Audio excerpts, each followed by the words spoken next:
Et poursuivons avec notre invité Adel Bakawan. Merci monsieur d'être avec nous. Vous êtes directeur de l'Institut européen d'études sur le Moyen-Orient et l'Afrique du Nord.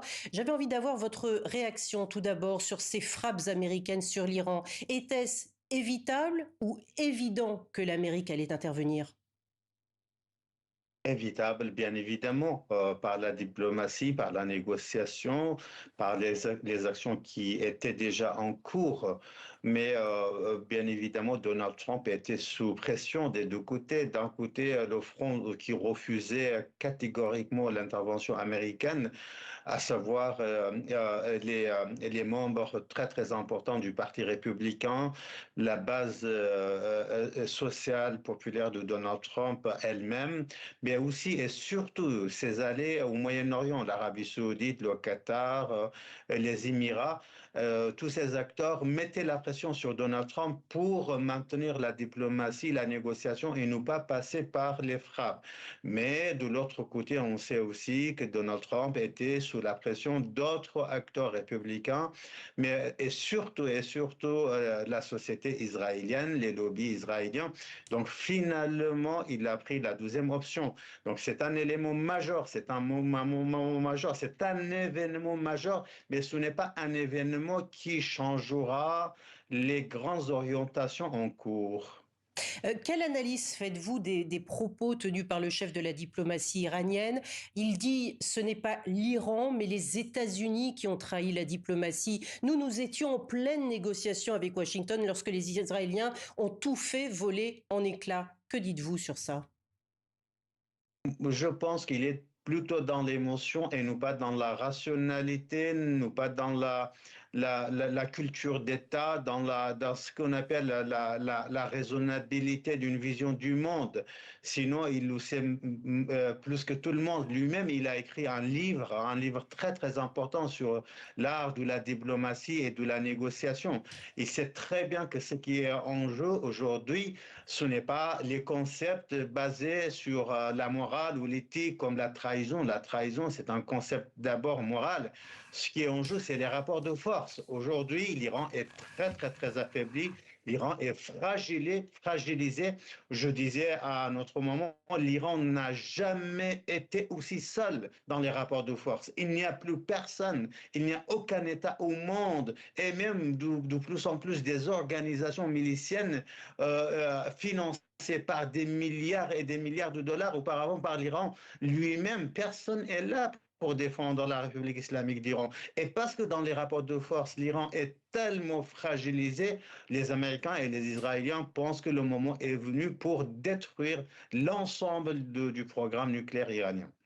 Mais diriez-vous dans ce cas-là que c'était une très très bonne préparation, stratégie israélienne après avoir évincé le Hamas, le Hezbollah, les Houthis? L'armée israélienne affirme avoir encore d'autres objectifs en Iran aujourd'hui, malgré ces trois frappes sur les sites nucléaires. Quelle pourrait être la prochaine étape? Est-ce que ce serait toucher l'ayatollah Ali Khamenei?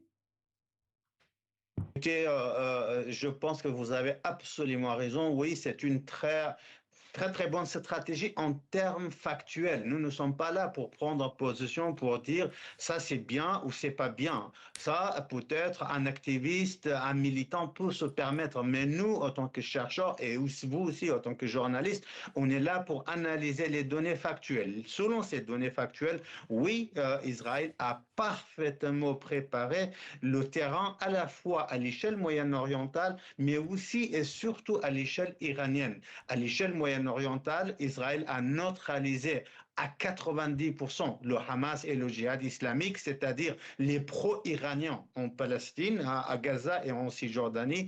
Israël a parfaitement neutralisé le Hezbollah, y compris physiquement.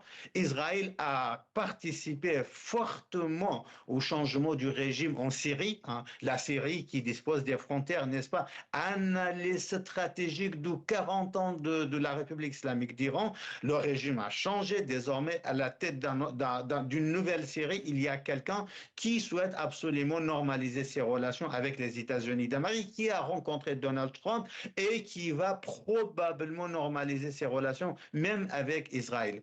Israël a parfaitement réussi à fragiliser avec les États-Unis d'Amérique les Houthis au Yémen. Israël et les États-Unis d'Amérique ont parfaitement réussi à contrôler d'une manière incroyable les 80 organisations miliciennes irakiennes, mais Israël sait aussi, il le savait, il le sait, et il le saura dans l'avenir que tout ça, ça reste précaire, tout ça, ça reste fragile si jamais la source de toutes ces organisations miliciennes, à savoir la République islamique d'Iran, n'est pas profondément, structurellement affaiblie et fragilisée. Et c'est ce qu'il est en train de faire.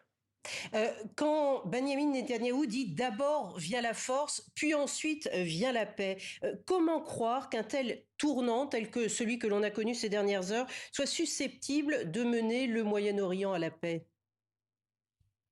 Écoutez, Israël à lui seul ne peut pas jouer ce rôle fondamental.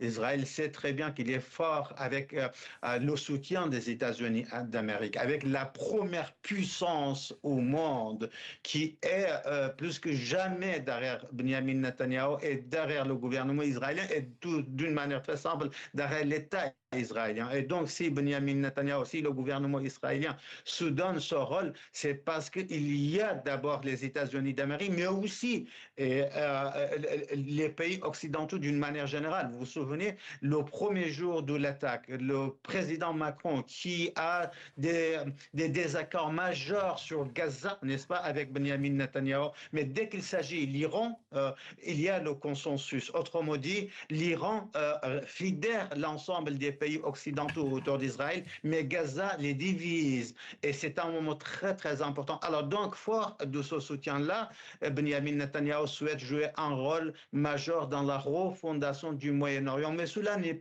absolument pas garanti, hein, parce que jusqu'à aujourd'hui, certes, Benjamin Netanyahu nous parle de régime change en Iran, mais Donald Trump, si on analyse correctement et profondément son discours, hein, phrase par phrase, il nous parle absolument pas de régime change, du changement du régime, mais il parle de la reprise de la négociation qui signifie pour lui la capitulation, c'est-à-dire l'Iran doit Merci. accepter la proposition américaine qui est sur la table.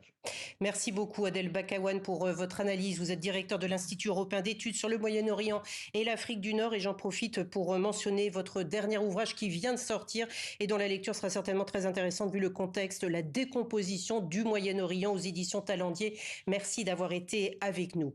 Et